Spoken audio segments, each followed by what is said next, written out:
All right, everyone. Welcome. I'm Jeremy Babb. I'm going to be your track chair today for today's session.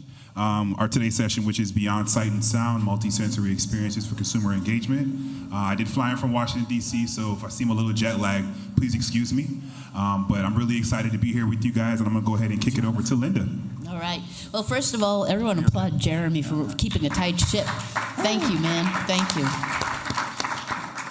All right. For any of you wondering what a panel on consumer engagement is doing in the games and entertainment track, well, many people consider shopping to be a form of recreation or mental health support for those in need of retail therapy. And if you happen to know any bargain hunters, then you know they view shopping as a game. So that's one reason that major retail players are using XR technology. I was reading my favorite magazine, Modern Retail, and it recently reported that retailers and brands have mainly been using the metaverse to build brand experiences and marketing. True? Not true? How true? You're about to find out. I'm going to introduce these incredible panelists and dear people to you. Just their names are going to tell you who they are because they'll do a better job than me. I'm just here to guide the conversation. I'm Linda Jacobson. I'm with Haptics. Come by booth 105 to feel virtual reality. Please say hello to Laura Kuzumoto. Hi there. So I'm an innovator who works with emerging technologies.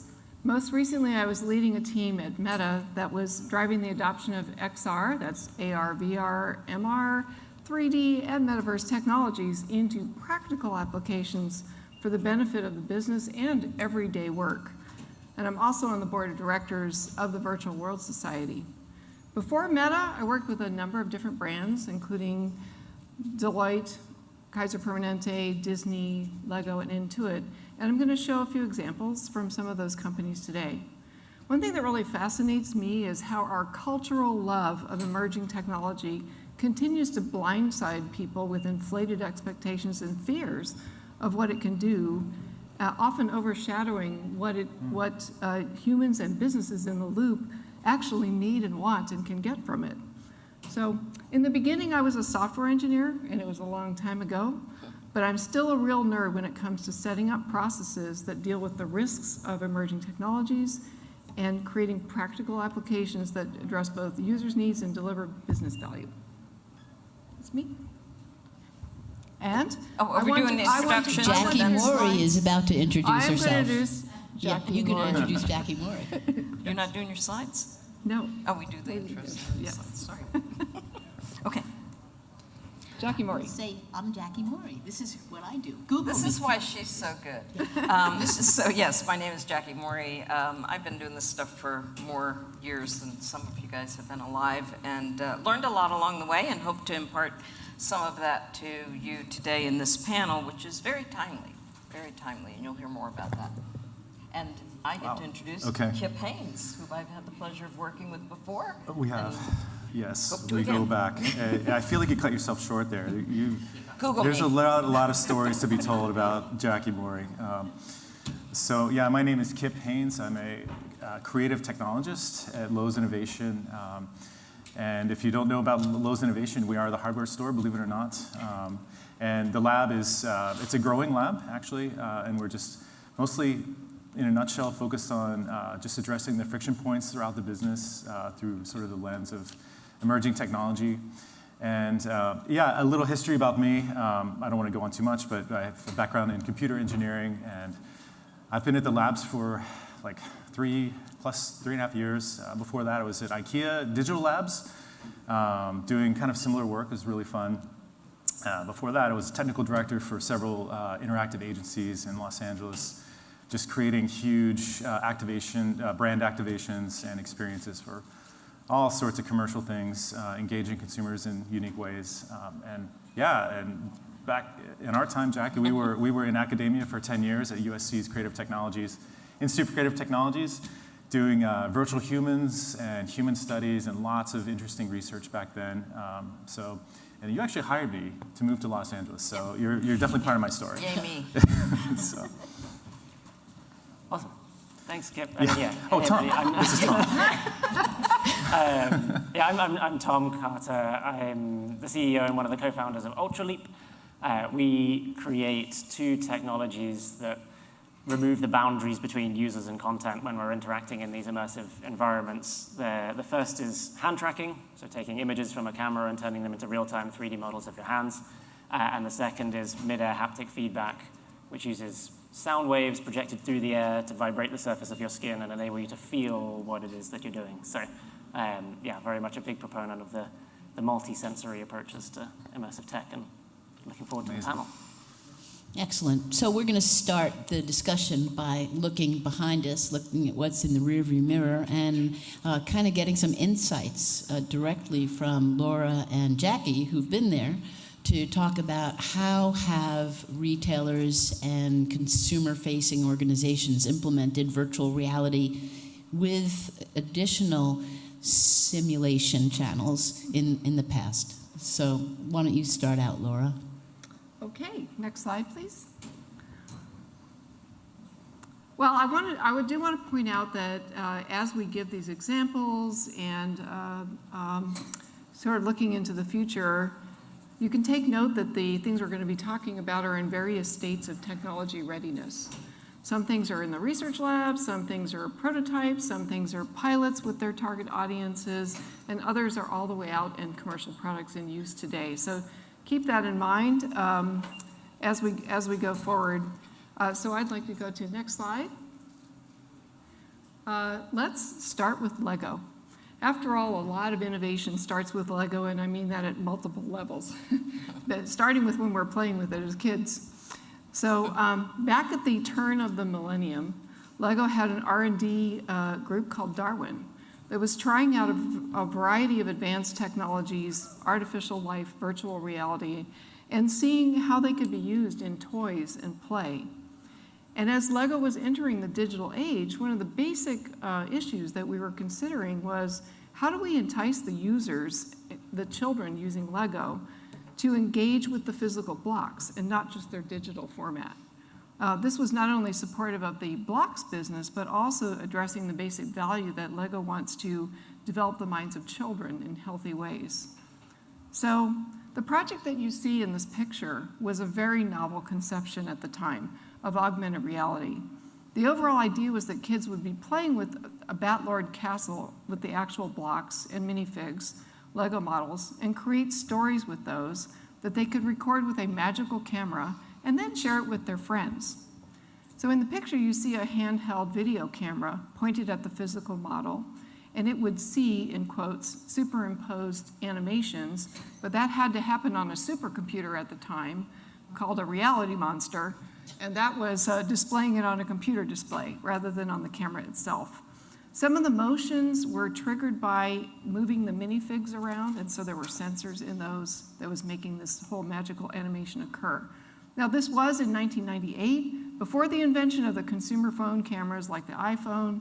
It was truly a visionary idea, and as you can see on the left-hand side here, it was shown on Danish television with the owner of Lego in the broadcast, but it did not evolve into a product, so it was truly a prototype. Let's move to the next example. Let's look at walls in the home. This project was for Deloitte, and it was using technology that we could envision for retail, but it also could eventually be a home concept. The project was for a booth at a huge Salesforce conference called Dreamforce in 2019, and the theme that year had to do with humanizing technology and human-centered design. The booth experience designers wanted to have this lush green wall, which was absolutely beautiful in the booth, and we wanted to use that for AR activation. So as you can see, we put some decorative objects that you might see in anybody's living room and mounted them on little shelves on the wall, and visitors to the booth could point an iPad at these objects to interact with information about Deloitte's services. Now imagine something like this for the home, not too far in the future. You can imagine a multisensory application. You could imagine maybe even aromas from this green wall or touchless haptic interactions with virtual versions of these objects. So just imagine how lovely it would be to be shopping for fragrances or houseplants in your home like this. Let's move to the next slide. Think about wearables. Another way to think outside the headset, right, is to consider what else you would wear to complement it. So there were already a number of companies that are making various sensors that you can wear to complement your VR experiences. For example, for exercise bikes. And out on the expo floor, I saw some VR tennis shoes. I want those. In this example, Disney was extending a part of their theme park experience into the home. They had a glow-in-the-show experience. Have any of you ever seen the glow-in-the-show? Not many or no one? Okay. This was a thing that was built around the World of Color show around the Disney California Adventure theme park. And guests would have these Mickey Mouse ears with LEDs in the ears that would be lighted up. The viewing area was divided into 40 zones, and they had a program that would run colors across them. What? To bring it home, they triggered this with a Bluetooth technology in the next version of the hat, and it was triggered by a magical holiday show. So the final one. This is a consumer product that you can use today in VR. It's a very successful and popular program called Supernatural that was developed by Within, that is now part of Meta, runs on the Quest platform, uses popular music, scenic vistas, coaching, and gamification to motivate you to move. But I think an important part of it is the haptic experience in the controllers. When you're hitting the little balls that are coming at you and it motivates you to move, you can actually feel it when you hit one. You can feel how hard you hit it and so forth. And I think it really helps you to feel that you are working out and accomplishing something. So those are 4 examples, and I'm going to hand it over to Jackie now, who's going to talk about a universe of possibilities. Yeah, thank you, Laura. I want to back up a little bit and kind of make a plea for multisensory design. I know we're talking about it here on this panel. We are multisensory beings, well, except for maybe in our immersive experiences these days. We get a little bit of this and that's great. We're starting to see a new inflection point for adding senses. But I think we need to go beyond standard sight and sound. And why is that? I mean, it also allows us to bring in more of what makes us essentially human. So that physicality, the different sensory aspects that we're used to in our normal physical existence. And these additional senses can add so much to our immersive experiences. They can add deep emotional connections. They can help us remember. They can solidify those memories for us, and also bring a more profound sense of realism to these experiences. So let's go to the next slide. How many senses do we need? Well, we know we've got visual and we've got audio, and those take up the most of our bandwidth. But there are so many other subtle things that we can do and that we should be looking into expressing in some way with the technology we have. We don't have to limit our designs to that. When I teach my students immersive experience design, we look at all the senses. We've improved even the sight and sound over the beginnings of this medium. So when I first started in VR, one of the first studies we did was what our visual perception was in the headsets of the day, and we're talking 1990. And guess what? We were all legally blind. We could hear better, and we could have better color sense, but we could not really see in those early headsets. And look today, we've got 4,000, 8,000 pixels. We can see pretty much everything.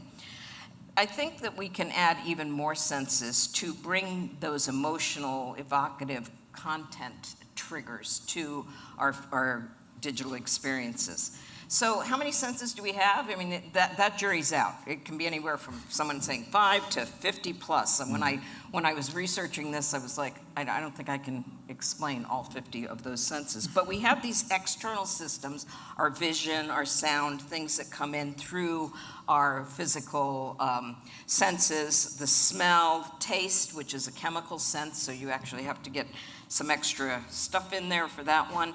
But we have all these ones that are more passive, the kinesthetic sensibilities.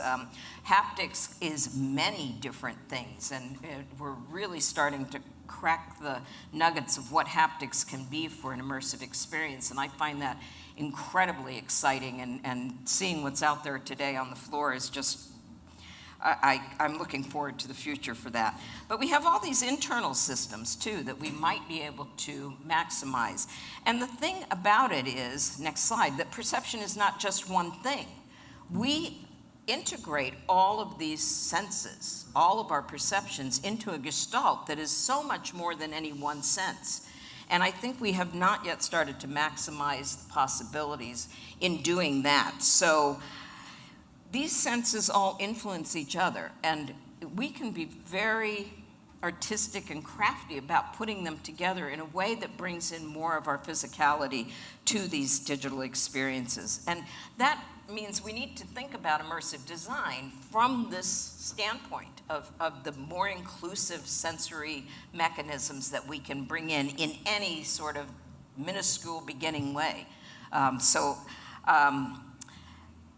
This leads me to say, how can we digitize the intangible? And that's a little bit tongue-in-cheek, because there are things that we don't really want to digitize, but we can include in our immersive experiences in many ways. But these things do challenge us to think about the interconnections, this perceptual gestalt that I mentioned before. So that can maximize the experience for the participants in these things that we're creating. So where do we start? We start with touch and smell, of course, because that's what we're talking about here on this panel. We're starting to see the glimmers of the future in what the panelists are talking about today. So haptics, we can do so much more with haptics. We're just starting to the tip of the iceberg on that, and I think in the next couple of years we'll see some huge advances, some of which you'll hear about here.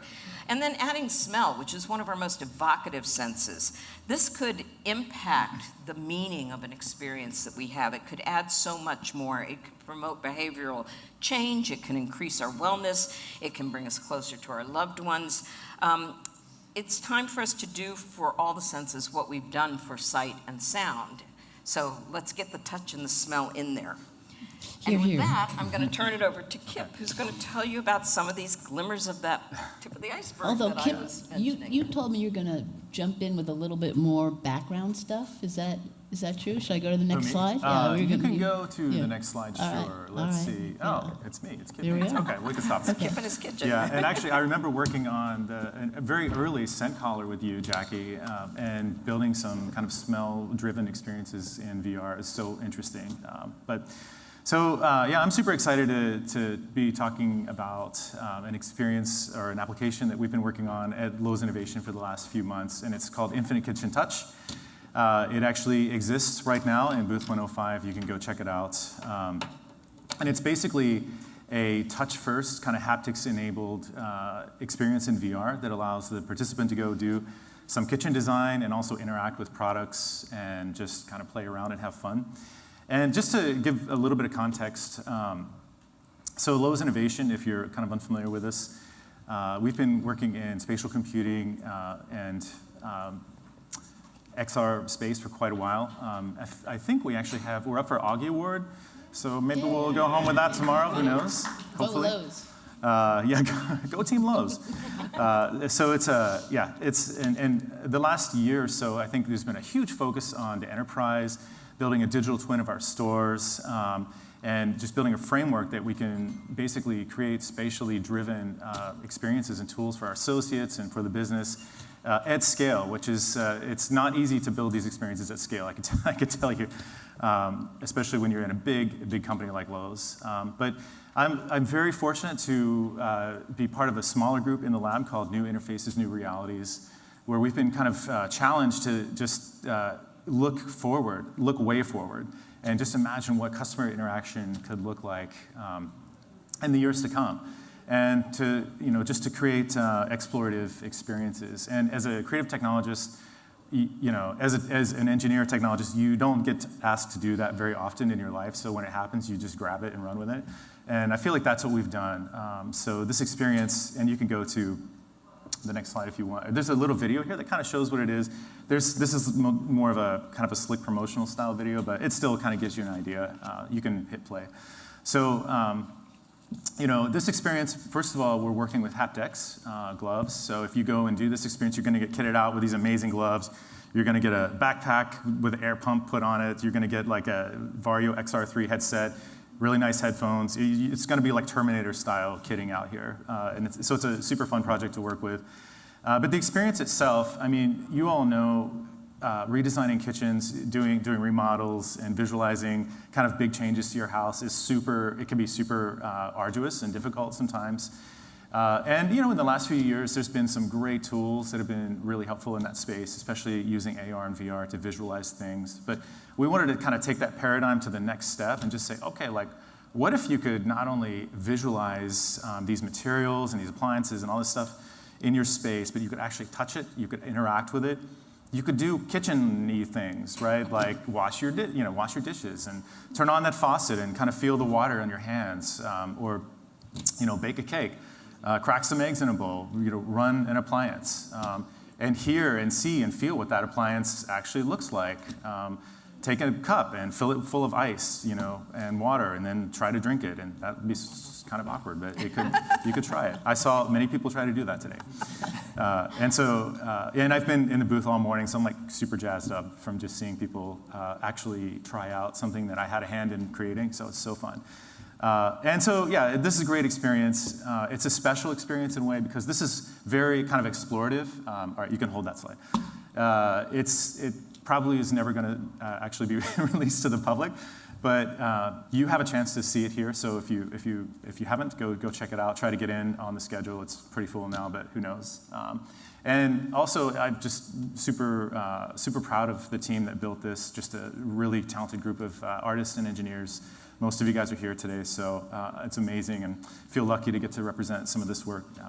And so I just want to talk a little bit for a moment about what we're trying to learn, and then also share some of the lessons learned in creating this experience.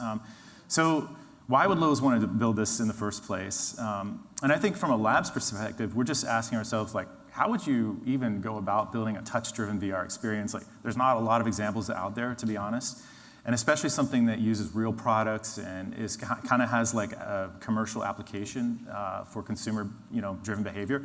So that's kind of like, there's a lot of lessons learned there, and I'm going to share just a few kind of techie ones. And then secondly, just from a user perspective, like, does adding touch actually have an effect? Does it help people remember the experience? Does it instill confidence in the products?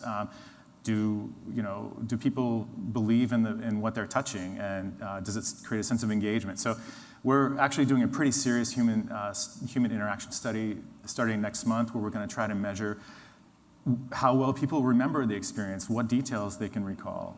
We're doing some EEG observation with a company called Neurons, where we're just trying to kind of quantify emotional engagement and just a sense of immersion, which I know that's a big challenge. We've talked a lot about that over the years. How do you understand people's sense of engagement? But we want to see, and we're going to have a control group that doesn't have haptics, and just try to understand what this really can do for consumer behavior. It's super interesting, but I'm just going to touch on a couple of lessons learned that just from a tech perspective. So I think probably there's lots of technical people here, but just in building a haptics-driven, touch-first VR experience, some of the things that are kind of interesting to us are just building collisions in the world. So oftentimes, when you're trying to make something that you can pick up with haptic gloves, you need to build a collision mesh that is a little bit different from the geometry of an object, and so that was kind of interesting learning. Particle systems and collisions can be expensive and difficult when you're running your hand under water or something like that. You need to do some interesting tricks around that. Deformable objects. So can you imagine taking like an egg in your hand in VR and just crushing it and feeling it crush and hearing it? It's super interesting. So that's some kind of specialized game development programming where you have different states of things as they deform and playing different sounds and things like that. Sound design was a huge aspect of this. It was the part that I played in it for the most part. So it was really interesting. Once we started putting environmental sounds and then like interaction sounds into this, the haptics, even though haptics, the state of haptics today is somewhat low resolution. We all know that. But when you add these other things, like you were talking about, Jackie, and really make it a truly multi-sensory experience. Like, it feels like the haptics are actually higher resolution. Like your brain just interpolates these different signals as it comes in, and I love that, it's just kind of sense of embodied, it's called embodied cognition theory, where we are like everything we observe, and we put these things together to understand the world. So yeah, super interesting. Appliances are also interesting. So, again, building this experience, we took like our standard 3D assets, which, by the way, they're available in OpenBuilder at Lowe's.com. You can actually take some Lowe's 3D assets and build your own worlds. But we had to take these and animate them and make them come alive and give them sound, give them interactions and function in some sense. So like kind of building product avatars. And I think just in thinking like towards the future, building like a standardized product avatar might be, we've talked a lot about standardizing 3D assets, but actually standardizing functional digital things in 3D space. I don't know, I feel like there's something there that might sort of drive the future a little bit. Appliances, yeah, UI. So that's the other thing. Touch-driven UI in VR is, again, I think largely unexplored. So we had a lot of fun just thinking about like, what's it like when you can touch anything? And in the real world, I think about, what are the things that I touch that I don't look at?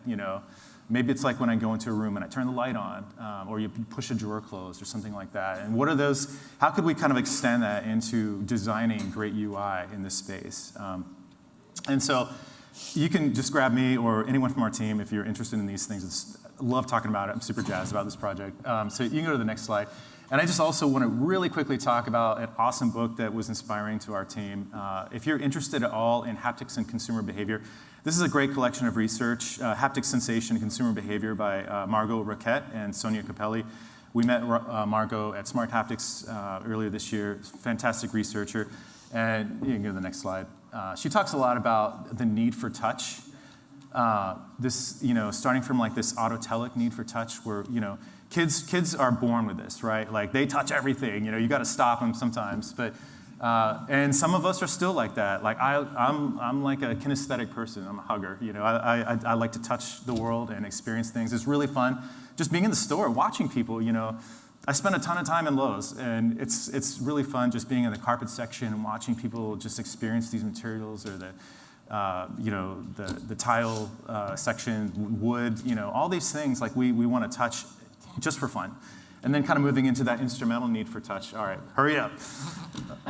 So yeah, just the need to actually experience products and how well they function. So, and that was kind of what we were focusing on this project as well. So. Anyway, I'll stop there. I could go on and on, but we'll just put a button in it. We want you to go on and on, but they won't let us. Okay. Yeah. Anyway, I'm super excited to hear about Ultra Leap, so I'll turn it over to you next. All right. You can go to the next slide there. So, yeah, first of all, I'm super excited about this because having just redone our bathroom and spent far too long in decision fatigue trying to figure out option A, option B, they're kind of the same, but it's going to be a really important decision. Having something like that would completely change that. Again, because you can feel it and you can get hands-on rather than just sort of looking at things online. And I think, sort of thinking broadly, multisensory experiences, one of the ways that can impact people outside of the home is really giving people that kind of experience that you can't get at home, giving people something different and creating, because of that factor, a more memorable experience. So I really wanted to echo Laura's Lego example and give Lego another shout out here because they do a lot of cool stuff with this. This was an experience that they did with our haptics technology. It was part of their Rebuild the World campaign. It was during the middle of the pandemic, so a lot of experiences were quite limited. You had to be outside, and it was a time really where, like in some senses, because of the lockdown and the mask, you'd had some of your senses removed, and this is a really cool way of kind of like giving people back their senses in some form of sensory experience. So it was at a shopping mall. You had a giant screen above the stores where you could see these Lego blocks on, and then the kids could come along. They could hold their hands in the air and look at the screen and kind of like rebuild these little Lego figurines. They get some tactile feedback from our device in front of them there. And then they sort of finish the model, and the model sort of animates and runs off. It's a really cool way, again, super memorable experience, bringing back some of that sort of multi-sensory experience to people at a time where they're having that removed, and also like a way of telling a story. It's not just a Lego advertisement. It's a whole story that's sort of being told during it. I think that's one of the key factors. So another example is there were, I think across 10 cities across the US, you could go into the cinema, and in the cinema lobbies there would be the movie posters. Usually you kind of walk in, you get your tickets, you get your popcorn, you go into the cinema. Average glance time at those posters advertising the new movies, less than 2 seconds. Those were augmented with our haptics, so that when you walk past them, you could actually reach into the poster and have an experience. There was the Shazam movie. You could go and sort of blow up parts of the poster by firing lightning bolts at it and feel those crackle out of your hands. Detective Pikachu movie, you could go on this sort of exploratory hunt, sort of like a puzzle hunt kind of game. And the results of that, like as well as being fun, they led to a 2x increase in conversion. I think it was almost 5x increase in retention, so like the ability to remember the next day what it was, what the point of the poster was, dwell time up, glance time, sort of like a sort of duration and engagement up. So kind of stats you can't get with just visual or audible feedback alone. You give them these extra senses, extra dimensions, and it has a huge impact on people. Next slide, I kind of figured that we're in a gaming and entertainment sector talking about retail to some extent. Why not go full chaos and jump to automotive as well? So other examples of kind of bringing these multisensory experiences into other locations. This is the DS Aerosport car. In the middle there, sort of like neatly integrated into that sort of black section is our haptics tech. You can drive the car, you can hold your hand out, you can receive some tactile feedback to let you know what you're doing if you want to change the climate control, answer a phone call, these kind of things. Kind of combating this urge to put more and more touchscreens in a vehicle. Problem with a touchscreen is in order to use it, you have to look at it, so you have to take your eyes off the road. Taking this approach, you reduce mental load on the driver by 20%, you reduce the number of glances they make, you reduce the glance times. So really called for safety today, but also like the trajectory of automotive is that in the future, we're not going to be driving the vehicles. They're kind of going to become these sort of like pods on wheels where we'll go attend meetings, we'll go and have entertainment experiences, we'll go shopping. And some of this is kind of taking some of that way we're going to interact and then pulling it into the now and kind of like enabling that path. There was the famous phrase for the last sort of 15, 20 years that software is eating the world, and it feels like we're moving into an era now where sort of augmented experiences are eating the world. Maybe like AWE is going to eat the world in the next few years, and I think it'll sort of flow through retail and automotive and many other environments. So. Thank you all. Thank those really multisensory and multifaceted, and that's one of the most interesting things about the composition of our panel is that everybody comes from a different discipline, different background, bringing it together to make it greater than the sum of its parts. Looking forward a little bit, each of you has 2 minutes right now, and I'm going to stop you after 2 minutes to touch upon your area of interest and expertise in terms of where do you see the future, near future, and the involvement of multisensory interfaces in your area of interest. I'm going to switch order here and start with Laura, health and wellness. Go. All right. So health and wellness is an area that can be addressed in both retail and home. That's usually called telemedicine because it's not delivering the healthcare in person. And then it also divides into health and wellness. Health is regulated, has to have to be efficacious as well as safe, whereas wellness is more general health maintenance and doesn't make any claims about actual health. So in those two categories, there's a lot of possibilities. And there's been a lot of innovation in this area over the last 15 to 20 years, but there are very few products that really integrate VR with other senses right now. There are some exceptions. One of them is physical therapy. Certain types of physical therapy have been developed and operationalized and available in multiple countries now. Also, a mental health therapy does do that as well. So there's a few examples, but not a whole lot, which is why I have the plus sign in the middle of this slide, We want to combine some different capabilities that we have to create more robust experiences in the future. You see there a Higi health station that would be in a drugstore or in a grocery store right now. That has physical interactions. It could have some haptics as well. What it's missing is the immersive visualization that could be there for patient engagement and education. The upper two images show use of haptics potentially for physical therapy. And generally, they're not using the immersive with the haptics, but that would be a fantastic motivator for physical therapy. Most of this is done right now under the guidance of clinicians, but we can imagine in the future we could bring it home and have some home regimens for physical therapy as well. And then the lower right image shows the use of VR for stress management, mindfulness, and mental focus. This is very, very popular application of VR, but imagine how much more effective it might be if it had some of the other senses, such as what if there was aromatherapy combined with the stress reduction, or how about a haptic-based massage? Ooh. I don't think there's more people here, more well-equipped, and here at the show than Jackie and Laura to give guidance to people on possible startup ideas in this space. So if you Grab us. yeah, they'll help you get to market quicker than anybody else. Jackie, the Okay, future. well, I'm going to talk a little bit about olfaction. I mean, certainly we see a lot of ideas in haptics here, and I think, as I said, we're just scratching the surface because I came up with 3 new ideas out on the floor in the last hour. But, olfaction is one that's kind of lagged behind, and it's because we don't really even understand totally how it works, but there are very large research houses that are working on this, looking at how it works, what it can be used for, measuring how it changes our experience.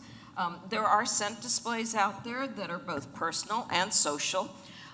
They're not all very safe yet, and this is an area that we need to get better at. We don't want things that spray in your face. These are dangerous chemicals. Every one of those scent fragrances has a material safety data sheet. I've got a stack of them in my closet like this. And we have to be very careful about putting anything near a person's physicality that could harm people, especially if they're sensitive. We are at the cusp of looking at AI technologies that are going to make things faster, deeper, and better in this area for how we understand scent, how we use scent, and also all of our senses for immersive experiences. And this is, believe it or not, a very big global market. This is a huge global market. I get about 5 emails a day about this. And we're looking at a 5 to 10 year adoption of this for both social and personal experiences. And this chart from Immersion is really amazing. It's about a 30% growth rate over the next 5 to 10 years. And look at over here on the right. One of the key drivers for the market will be high demand for enhanced experiences in virtual reality. So there, I think it's coming. So, the more people that are working on this, the better. All of our senses need to be involved, as I said. And these are the 2 low-hanging fruit ones that we can make a difference with. We asked Kip and Tom to weigh in on the future for retail in the home and in the shop.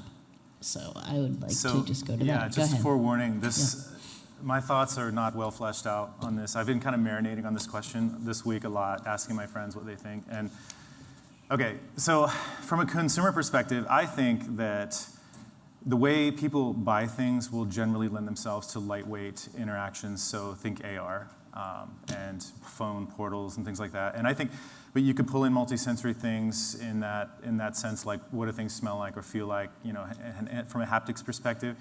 But like having worked on this VR project and been just watching people all morning and thinking about VR, which is like, I think VR tends to lend itself to narrative and storytelling more. So I was kind of thinking like, okay, the way I could see this working in retail is like, imagine, and I'm just going to pull in generative AI for a second here. I was warned not to talk too much about it, but here I go. But just imagine if you could sort of use the home that you have designed somehow and let that be the source of narrative in like highly immersive situations like VR, and then pulling in all these other senses. So somehow, like, again, this is not a super well thought out proposal, but I think that retail-driven behavior from a purchase perspective tends to stay lighter. But we could sort of go next level with the VR experiences that we create that are fully immersive and just like remove your sense of disbelief and engage, of course, like haptics and smell and all these other things. Maybe someday we'll hit the singularity or have computer brain interfaces that will really just help us to experience story in a whole new way. And that's what you've really touched on there is the personalization of it. Yeah. If you're using your environment, what you know as part of that experience, you've just upped the ante really high for engagement. Yeah. I'm just going to lead into Ultraleap for a minute. So we got the Ultraleap in, a few months ago, and we just stood around that thing, and we were just like, how do we harness the power of this dark magic? It's so interesting, And so I'm curious to hear your answer to this question. Yeah, I like the dark magic monkey. We'll keep that. I think there's to sort of take a technological angle on it. I think first of all, there's more development that needs to be done on some of the enabling technologies. So we talked about sort of display and audio, but kind of a big piece for enabling multisensory experiences is the ability to sense the user and sense what they're doing. So we're trying, you sort of asked what's the future in the short term. We're trying very hard to push that forwards with our hand tracking technology. We announced this yesterday. This is the Leap Motion Controller 2, which is a super cool device you can plug into pretty much any device out there. It's like the size of a USB stick. It's like the size of a finger, yeah. It's amazing. Tiny little thing packed with the best hand tracking in the world.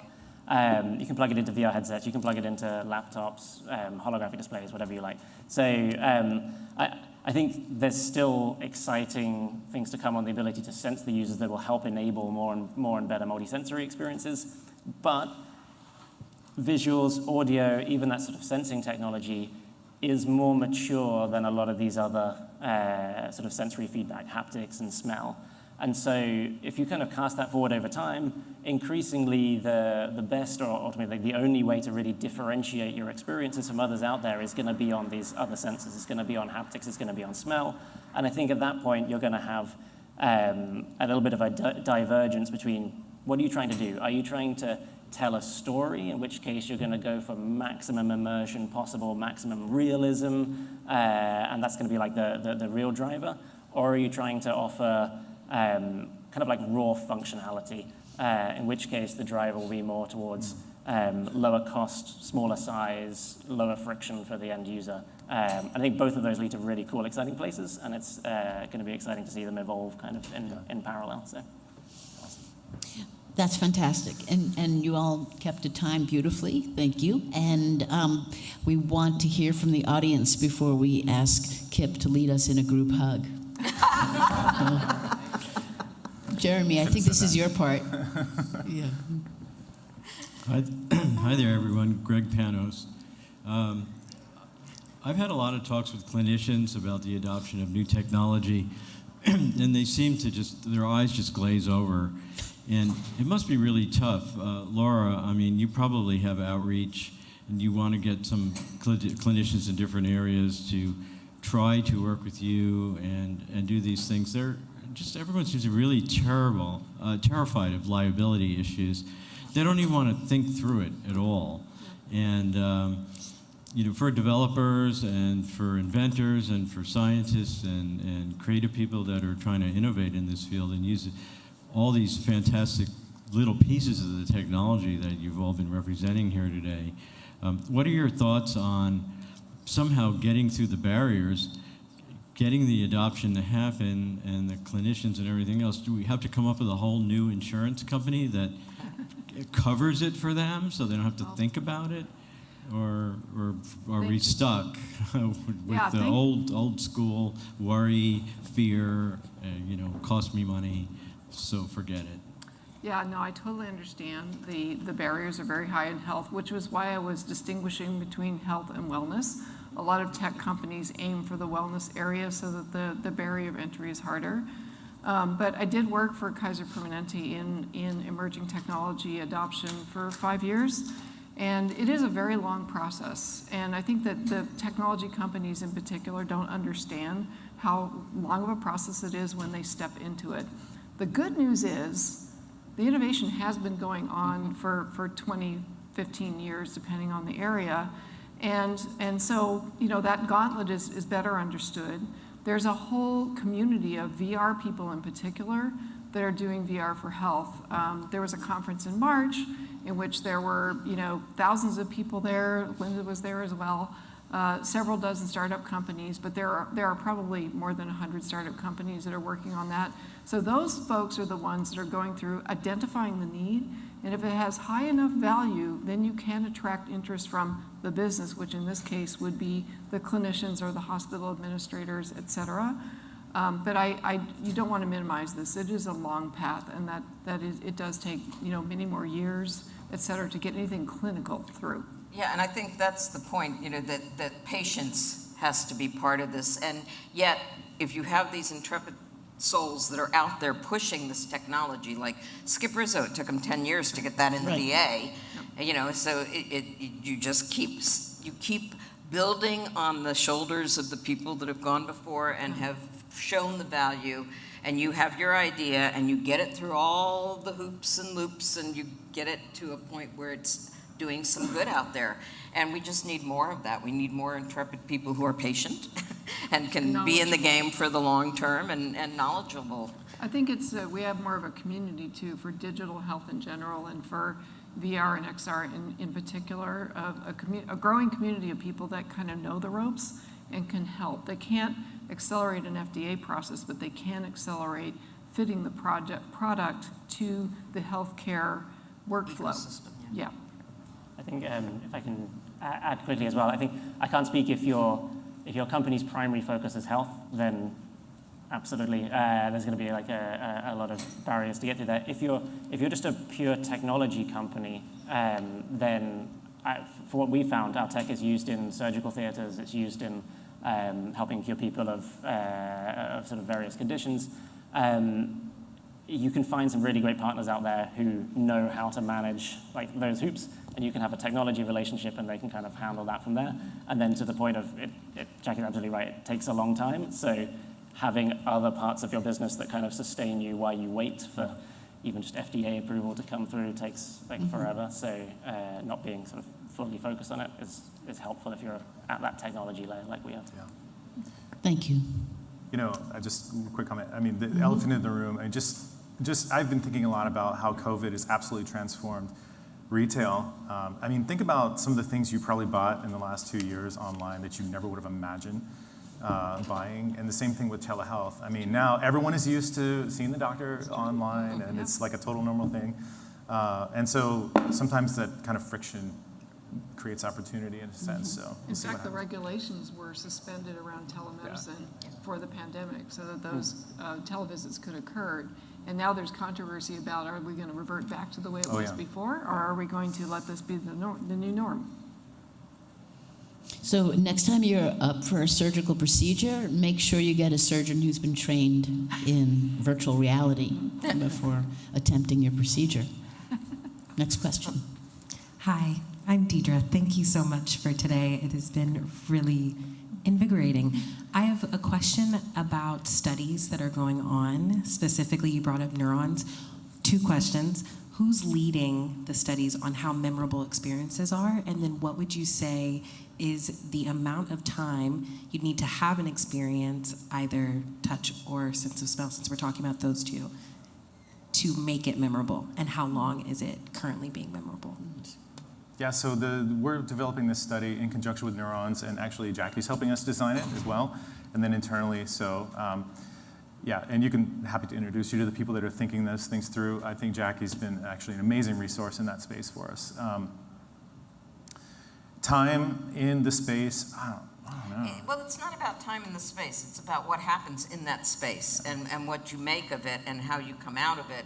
And being able to measure anything that has given you an arousal state, or especially if we can get the valence of that arousal state, then we realize that those things are working the way we've designed them. And there will be other things that don't work the way we designed them. But it's not about amount of time. It's about the impact of every individual aspect of that experience that you're trying to get across, why you're trying to get across, are you getting that one across? And if not, can you rethink how you're designing this so that it can be more beneficial? So in the studies, KPIs for it are not how long you're experiencing it. The KPIs are Benefit. So something that happened today, actually, my great friend Martin Inset over there from IKEA, we did the experience, the kitchen experience, and somehow the backpack wasn't working, something wasn't plugged in. So he was, he stopped and he said, I don't think I can feel anything, what, and so we got it restarted and we turned on the haptics, and it was really interesting because he's like, oh, okay, this is what it was. And he said, thank you. I'm actually super happy that I got to do this without haptics so that I could understand the difference, so kind of isolating those things. And the study is doing that too. So we're actually having control groups where we're isolating some things away from others to try to get a baseline and understand the differences. So. A really quick comment about the time. I was talking about the supernatural and how you feel it when you're hitting something. That's very, very instantaneous almost, but it's almost like the clicks on your keyboard or clicking a mouse, that feeling that makes you feel like you got something done. Mm-hmm. So there's something in that as well. Mm-hmm. Yeah. All right, any other questions? All right, in the back, here we go. I know you can't see anybody. Thank you. Hi, wonderful talk, thank you. I'm curious when it comes to accessibility. I think we're always looking for multimodular ways to express things, because if people don't have one sense, that's vision or hearing or something else, it's really valuable to be able to communicate things using the other senses.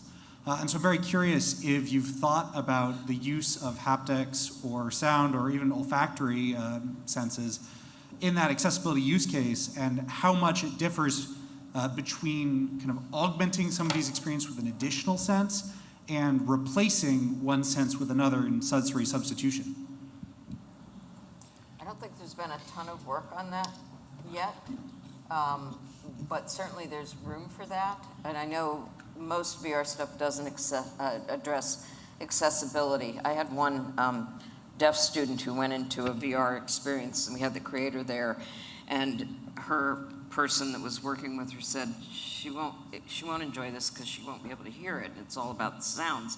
And the creator went, wait, I have closed captioning on. So she was just delighted to be able to go into that. And most people don't have a smell problem, so you could enhance things with that. The substituting one for another opens another whole can of interesting design possibilities. I think for me, it's more about combining them to maximize the impact, maybe bringing a little of this one to make it more accessible, more understandable to a person who's in it than necessarily substituting, which would be a sort of synesthesia kind of thing.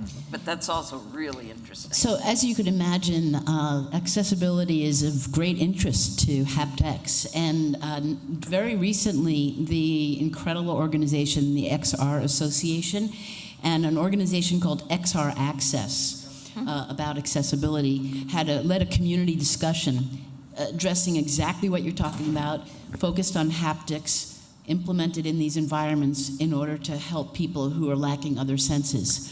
So you could email me for the link, or you could probably find it online, because the entire 90-minute community discussion is available. So search on XR Access and XR Association, and Bob Crockett, the co-founder of haptics, who spoke at length about these opportunities. Thanks for asking that question. I think just one thing that really interesting, Jackie mentioned about fewer people have an issue with smell than sight and sound, and then haptics, the sense of touch, is even more extreme. It's really difficult or very rare to lose your sense of touch. There's a fascinating case about a man called Ian Waterman, who's one of, I think it's single-digit people in medical history who actually lost the sense of touch but retained motor skills, and his stories of what his life is like is pretty mind-blowing. So that means one thing you can do is create experiences with these other senses in mind that can be experienced in the same way by everybody, or using some senses to replace or compensate others. If you go to the Aquarium of the Pacific, which I believe is in Monterey, you can go into their IMAX theater and you can watch the shows. There are seats in the front row there that have our haptics tech in them, so you can hold your hand out, and as sort of the whale splashes out of the sea and comes back in, you get a tactile recreation of the audio track to try and sort of like bring that experience back. So yeah, I think there's some really cool things you can do. Awesome. All right. Well, let's give it up for our panelists. That was a very insightful and invigorating discussion. Thank you for being here with us, everybody, and happy Pride to all who celebrate.